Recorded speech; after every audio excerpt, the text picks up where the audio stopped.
Parce que la musique, de par ses vibrations, est la plus fine et subtile des messagères, parce que la créativité de chaque artiste est porteuse d'horizons nouveaux et de visions singulières, et parce qu'il est essentiel, grâce à eux, que le monde continue à s'émerveiller pour garder le cœur vaillant et courageux.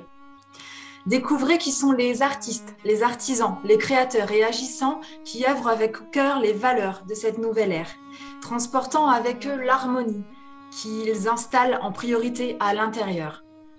Bienvenue pour un nouvel embarquement au sein de l'Arche Nouvelle Ère par cette vidéo en enluminure avec à son bord aujourd'hui Michel Abraham, ou de son nom d'artiste, mais que vous allez découvrir dans un instant. Bonjour Michel. Bonjour Karine. Merci beaucoup de rejoindre les flots de l'Arche et de l'enrichir avec la vibration de tes cordes vocales. Avec grand plaisir.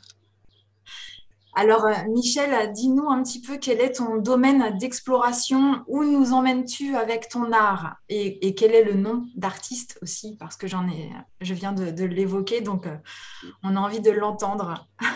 Donc, Sain Bano, c'est bonjour en mongol. Donc, on va embarquer au pays des steppes et du ciel bleu, la Mongolie. Donc, c'est effectivement mon domaine de prédilection. Donc, je suis musicien professionnel spécialisé dans cette musique traditionnelle depuis maintenant 2011. Voilà, donc je joue d'un instrument qui s'appelle Meurenhoch. En français, c'est violon-cheval ou vielle à tête de cheval. Et j'accompagne cet instrument par ce qu'on dit en français chant diphonique. Voilà, même si on devrait l'appeler plus chant de gorge. Et puis, en fait, le nom de scène, c'est donc Ouria. En vieux mongol, c'est l'appel de la nature. Donc, au moment où je cherchais justement un nom pour ce projet, j'étais en train de jouer de la flûte tsor et je m'inspirais d'un livre avec un enregistrement d'un vieux maître Naransak. Et sur cet enregistrement, il y avait un des morceaux qui s'appelait justement Ouria. Et quand j'ai vu sa traduction, l'appel de la nature, en fait, ça a tout de suite fait sens pour moi parce que la musique mongole, elle est directement inspirée de la nature, c'est-à-dire que déjà l'instrument, forcément, orné avec la tête de cheval, les chants de gorge qui peuvent rappeler le chant du vent qui descend des montagnes, le clapotis de l'eau sur la rivière ou le loup, l'ours, le chant des oiseaux. Donc voilà, c'est exactement l'essence de cette musique, la nature. Et comment as-tu rencontré cet art? Parce que c'est quand même pas commun. Oui, donc moi, ça s'est fait un peu, enfin même beaucoup par hasard. C'est-à-dire que c'était un 24 décembre 2007. Je m'en souviendrai toute ma vie parce que c'est une date un peu spéciale, hein. C'était la veille de Noël et je suis allé à Fribourg en Allemagne pour faire mes cadeaux de Noël. Et l'après-midi, sachant que ça ferme à 16 heures, donc j'étais un peu voilà, sous le speed. Et en fait, non, j'ai trouvé l'inspiration très vite et j'avais acheté tous mes cadeaux en même pas une heure. Et du coup, j'avais même encore du temps libre pour flâner dans la rue. Et voilà, je profitais de la ville quand d'un coup, il y a eu ce sifflement qui est arrivé à mes oreilles. Et voilà, ça m'a tout de suite attiré. Et là, au détour d'une ruelle, je suis tombé nez à nez avec 5 musiciens de Mongolie qui donnait un concert gratuit comme ça dans la rue. Et voilà, il s'est passé quelque chose de en moi, voilà, de très très fort. Et je savais pas qui ils étaient, quelle était cette musique, quel était le peuple. Hein, et ça m'a vraiment ému et fait voyager. Et voilà, c'était tellement fort en fait que j'ai tenu juste 2 morceaux. J'ai vite acheté le CD et je suis parti parce que voilà, il y avait des choses dans mon corps que je ne maîtrisais plus et je comprenais pas pourquoi. Du coup, en rentrant, j'ai mis le CD dans la voiture et voilà, le premier morceau, c'était justement le galop du cheval. Cette image en fait que j'ai eue dans la tête quand le son m'est arrivé la première fois, quoi. Je me suis retrouvé dans des herbes hautes à chevaucher à cheval, alors que j'ai peur du cheval, en fait. Et voilà, j'étais là, heureux. Il y avait une petite brise. Enfin, c'était ouais, quelque chose de particulier, quoi. Et du coup, je me suis dit, tiens, enfin, c'est quoi cette expérience? Pourquoi ça m'a fait ressentir ça? Et petit à petit, je me suis intéressé à la culture. Donc, j'ai regardé beaucoup de documentaires, de films. J'ai lu beaucoup sur la Mongolie. Et peut-être 1 an et demi après ça, j'ai été de nouveau par hasard invité à un stage de chant diphonique, pas loin de chez moi, de quelqu'un que je ne connaissais pas. Et voilà, l'aventure a commencé là, mais jamais dans l'idée, en fait, un jour de me produire professionnellement. C'était vraiment juste pour arriver à comprendre comment c'est possible, parce que ce chant-là, la première fois que voilà, j'ai vu cet ensemble, là, Hassa et Transmongolia, je me suis dit, c'est pas humain. On peut pas. On n'arrive pas, l'être humain n'est pas capable de chanter comme ça. J'avais limite des fois peur pour eux, en pensant qu'ils allaient se casser les cordes vocales ou quoi. Et du coup, un peu par curiosité, je suis allé au stage. Et voilà, et puis petit à petit, de stage en stage, et d'atelier en atelier, la voix a commencé à se poser. Et à un moment donné, j'ai eu envie d'avoir un instrument pour l'accompagner. Donc, j'ai fait venir une vielle qui a mis 1 an à arriver. C'était, oui, oui, oui. Je pourrais écrire un livre sur cette histoire.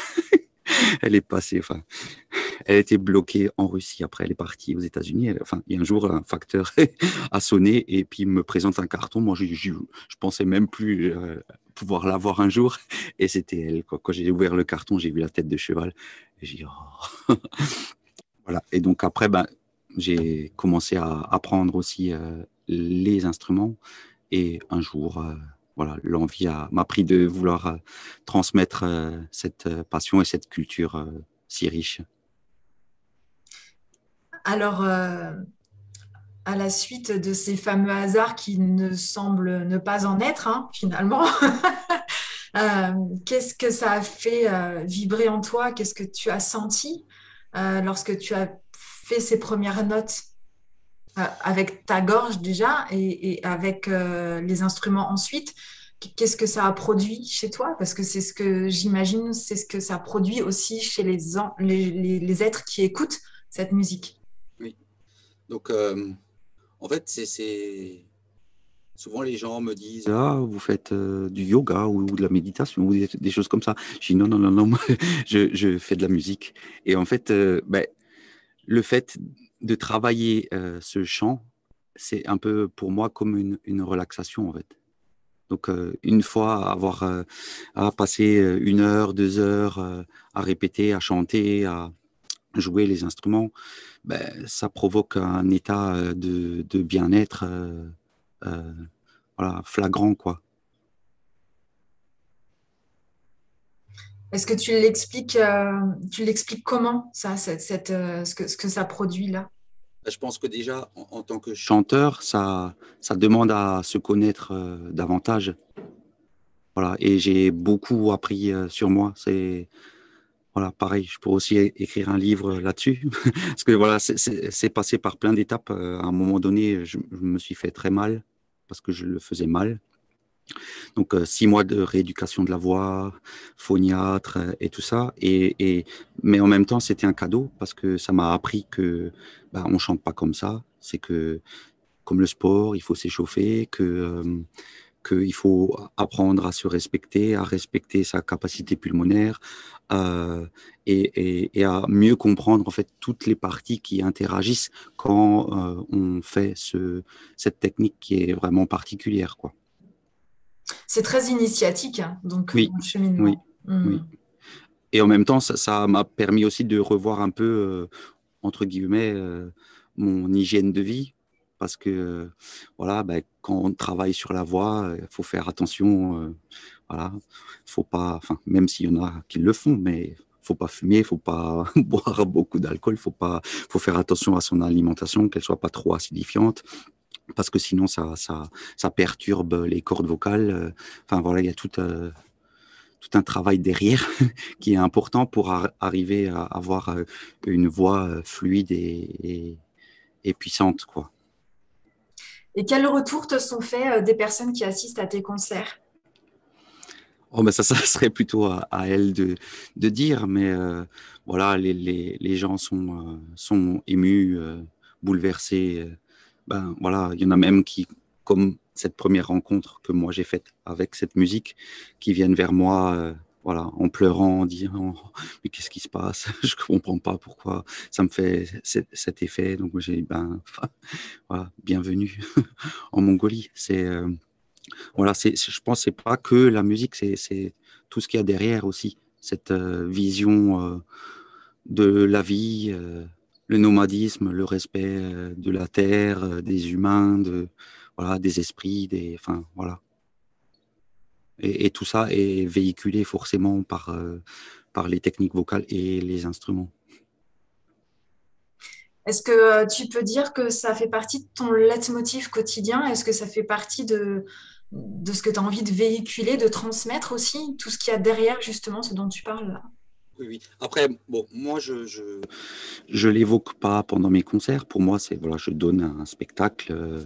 Les gens prennent ce qu'ils ont envie ou besoin de prendre, et c'est très bien comme ça. J'ai pas envie de me faire appeler chaman ou thérapeute ou quoi. Pas du tout. Non, je suis musicien, je fais de la musique, et voilà, comment dire, je mets mon cœur à ce que je fais, et puis les gens prennent ce dont ils ont besoin.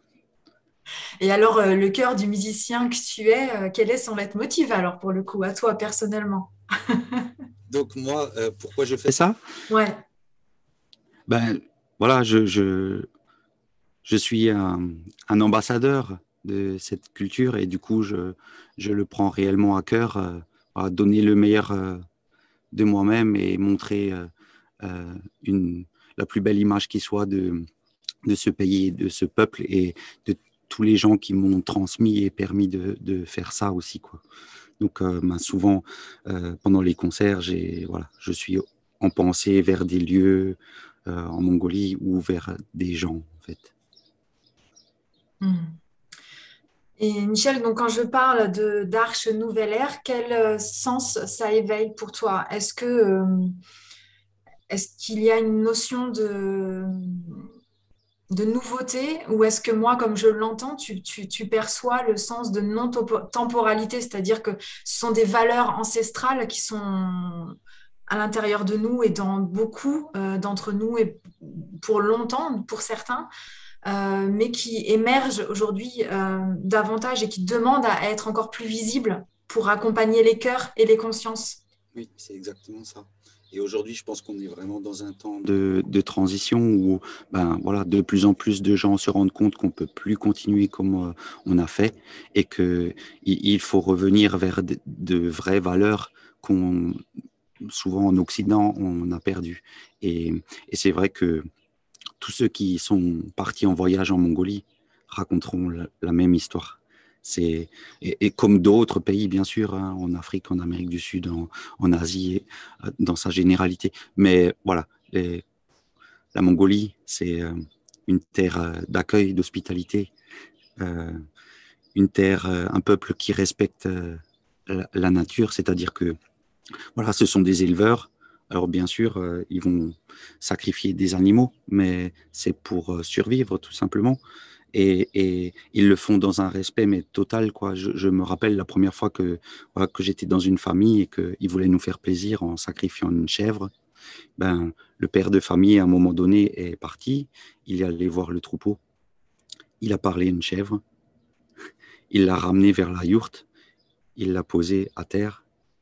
Il lui a posé juste la main sur l'épaule, et une petite incision, boum, avec la main, ils ont coupé la yaourt. La chèvre, elle a rien senti. Elle était, enfin, c'est comme si elle acceptait d'être, voilà, sacrifiée. Et j'ai trouvé ça tellement beau.